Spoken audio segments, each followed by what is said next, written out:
ಬೆಳಗಾವಿ ಲೋಕಸಭಾ ಕ್ಷೇತ್ರ ಹಾಲಿ ಸಂಸದರು ಮಂಗಳಾ ಅಂಗಡಿ ಅವರು ರಾಜಕೀಯವಾಗಿ ಅಷ್ಟೊಂದು ವರ್ಚಸ್ಸನ್ನು ಹೊಂದವರೆ ಅಂತ ಹೇಳೋಕ್ಕಾಗಲ್ಲ. ಇವರಪ್ಪ ನಮ್ಮ MP ಏನು ಮಾತಾಡ್ತಾರಪ್ಪ ಅನ್ನೋಂಗೇನಿಲ್ಲ. ಹೀಗಾಗಿ ಟಿಕೆಟ್ ಬದಲಾಗುತ್ತೆ ಅನ್ನೋ ಚರ್ಚೆ. ಯಾಕೆಂದರೆ BJP ಮತ್ತು JDS ಮೈತ್ರಿಗೆ ಎಲ್ಲ ಕ್ಷೇತ್ರಗಳನ್ನು ಗೆಲ್ಲಲೇಬೇಕಾದಂಥ ಲೆಕ್ಕಾಚಾರ, ಅದು ಅವರ ರಣತಂತ್ರ. ಕ್ಲೀನ್ ಸ್ವೀಪ್ ಮಾಡ್ತೀವಿ ಅಂತ. ಮತ್ತೊಂದು ಕಡೆ ಶೆಟ್ಟರು ಬೇರೆ ವಾಪಸ್ ಹೋಗೋರೆ, ಶೆಟ್ಟರು ಬೀಗರು. ಹೀಗಾಗಿ ಮುಖ್ಯವಾಗಿ ಬೆಳಗಾವಿಯಲ್ಲಿ ನಡೀತಿರುವಂಥ ಚರ್ಚೆ ಮಂಗಳಾ ಅಂಗಡಿಯವರ, ಜಗದೀಶ್ ಶೆಟ್ಟರ ಅಂತ. ಆದರೆ ಶೆಟ್ಟರ್ ಅದು ಯಾಕೋ ಬೆಳಗಾವಿ ವಿಚಾರದಲ್ಲಿ ನನ್ನ ಹೆಸರು ಪದೇ ಬರ್ತಾ ಐತೆ, ಇನ್ನೂ ಏನು ಚರ್ಚೆ ಆಗಿಲ್ಲ. ಹೈಕಮಾಂಡ್ ಏನು ಹೇಳುತ್ತೆ ಅದಕ್ಕೆ ನಾನು ಬದ್ಧನಾಗ್ತೀನಿ ಅಂತ. ಒಂದಷ್ಟು ಕಡೆ ಬೆಳಗಾವಿಲಿ ನನ್ನ ಹೆಸರೇ ಯಾಕೆ ಬತ್ತೈತೆ, ನನಗೆ ಯಾಕೆ ಅಷ್ಟೇನು ಆ ಕಡೆ ಒಲವಿದ್ದಂಗಿಲ್ಲ ಅನ್ನೋ ಅರ್ಥದಲ್ಲೂ ಮಾತಾಡ್ತಾರೆ.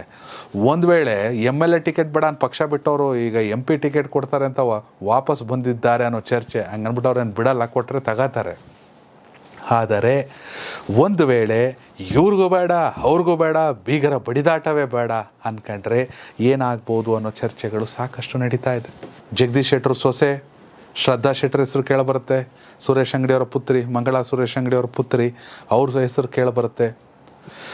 ಜೊತೆಯಲ್ಲೇ ಮಂಗಳಾ ಅಂಗಡಿ ಅಥವಾ ಜಗದೀಶ್ ಶೆಟ್ಟರು ಬೇಡ ಅಥವಾ ಅವರ ಕುಟುಂಬದವರಿಗೆ ಬೇಡ ಅಂದರೂ ಕೂಡ ಸಾಕಷ್ಟು ಜನ ರೆಡಿಯಾಗಿ ನಿಂತ್ಕೊಂಡವ್ರೆ. ರಮೇಶ್ ಕತ್ತಿ ಮಾಜಿ ಸಂಸದರು, ನಾನು ಯಾರಿಗ್ರಿ ಅನ್ಯಾಯ ಮಾಡಿದ್ದೀನಿ, ನಂಗೆ ಟಿಕೆಟ್ ಕೊಡ್ರಿ, ನಾನು ರಿಸಲ್ಟ್ ಮಾಡ್ಕೊಂಡು ತೋರಿಸ್ತೀನಿ ಅಂತ ರಮೇಶ್ ಕತ್ತಿ ಅವ್ರು ನಿಂತವ್ರೆ. ಜೊತೆಗೆ ಮಾಜಿ ಶಾಸಕ ಸಂಜಯ್ ಪಾಟೀಲ್ ಹೆಸರು ಮೇಲಿಂದ ಮೇಲೆ ಕೇಳಿ ಬರ್ತಾ ಇದೆ. ಯಾಕಂದ್ರೆ ನಾನು ಆಸ್ಪಿರೆಂಟು, ನನಗೂ ಅವಕಾಶ ಮಾಡಿಕೊಡಿ ಅಂತ ಸಂಜಯ್ ಪಾಟೀಲ್ ಅವರೇ.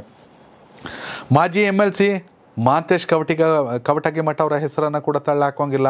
ಬೆಳಗಾವಿ ಪಾಲಿಟಿಕ್ಸ್ ಅಂತ ಬಂದಾಗ ಕವಟಗಿಮಠ ಅವ್ರು ನನಗೂ ಕೊಡ್ರಿ ಟಿಕೆಟು ಅಂತ ಮಾಜಿ MLC ಹೇಳ್ತಾವ್ರೆ. ಜೊತೆಗೆ ಇನ್ನೊಂದು ಕಡೆ ಮಾಜಿ ಶಾಸಕ ಅನಿಲ್ ಬೆನಕೆ ಅವ್ರ ಹೆಸರು ಕೇಳಿಬರುತ್ತೆ, ಈರಣ್ಣ ಕಡಾಡಿ ಅವ್ರ ಹೆಸರು ಕೂಡ ಕೇಳಿಬರುತ್ತೆ. ಶೆಟ್ಟರು ಬೇಡ ಅಂದರೆ, ಸುರೇಶ್ ಮಂಗಳಾ ಅಂಗಡಿಯವ್ರು ನಿಂತ್ಕೊಳ್ಳಲ್ಲ ಅಂದರೆ, ಅಥವಾ ಅವ್ರ ಕುಟುಂಬಕ್ಕೆ ಟಿಕೆಟ್ ಬೇಡ ಅಂದರೆ ಶ್ರದ್ಧಾ ಶೆಟ್ಟರು ಸೇರಿದಂಗೆ ಹೈಕಮಾಂಡ್ ತೀರ್ಮಾನ ಮಾಡ್ರೆ ಇಷ್ಟೊಂದು ಜನ ಕಾಂಪಿಟೇಷನ್ಗೆ ಬರ್ತಾರೆ. ಅದರಲ್ಲಿ ಮುಖ್ಯವಾಗಿ ರಮೇಶ್ ಕತ್ತಿ ಅವರ ಹೆಸರು ಕೇಳಿಬರುತ್ತೆ, ಅನಿಲ್ ಬೆನಕೆ, ಸಂಜಯ್ ಪಾಟೀಲ್ ಮತ್ತು ಮಾಂತೇಶ್ ಕವಟಗಿಮಠ ಅವರ ಹೆಸರು ಕೇಳಿಬರುತ್ತೆ. ಈ ಎಲ್ಲ ಲೆಕ್ಕಾಚಾರವನ್ನು ನೋಡಿದಾಗ ಕಾಂಗ್ರೆಸ್ಸಲ್ಲಿ ಒಂದಷ್ಟು ಕನ್ಫ್ಯೂಷನ್ ಇದೆ. ಆದರೆ BJPಲಿ ಶೆಟ್ಟರು ಒಂದು ರೀತಿಯಲ್ಲಿ ಶಕ್ತಿ ಆ ಭಾಗದಲ್ಲಿ. ಹೀಗಾಗಿ ಶೆಟ್ಟರು ಲೋಕಸಭೆಗೆ ಸ್ಪರ್ಧಿಸಿದ್ರೆ ಅವರಿಗೆ ಟಿಕೆಟು, ಇಲ್ಲಾಂದರೆ ಇಷ್ಟೊಂದು ಕಾಂಪಿಟೇಷನ್ ಇದೆ. ವೀಕ್ಷಕರು, ನಿಮ್ಮ ಪ್ರಕಾರ ಬೆಳಗಾವಿ ಲೋಕಸಭಾ ಕ್ಷೇತ್ರದ ಮತದಾರ ನೀವು ಹೇಳಬೇಕು. ಅರಬಾವಿ, ಗೋಕಾಕು, ಬೆಳಗಾವಿ ಉತ್ತರ, ಬೆಳಗಾವಿ ದಕ್ಷಿಣ, ಬೆಳಗಾವಿ ಗ್ರಾಮೀಣ, ಬೈಲಹೊಂಗಲ, ಸವದತ್ತಿ, ರಾಮದುರ್ಗ, ನೀವುಗಳು ಒಟ್ಟಾರೆ 8 ವಿಧಾನಸಭಾ ಕ್ಷೇತ್ರವನ್ನು ನೋಡೋದಾದರೆ BJP 3ರಲ್ಲಿ ಗೆದ್ದೈತೆ, ಕಾಂಗ್ರೆಸ್ 5ರಲ್ಲಿ ಗೆದ್ದೈತೆ. 3ರಲ್ಲಿ ಗೆದ್ದಿರೋ BJPಲೇ ಸಖತ್ ಕಾಂಪಿಟೇಷನ್ನು.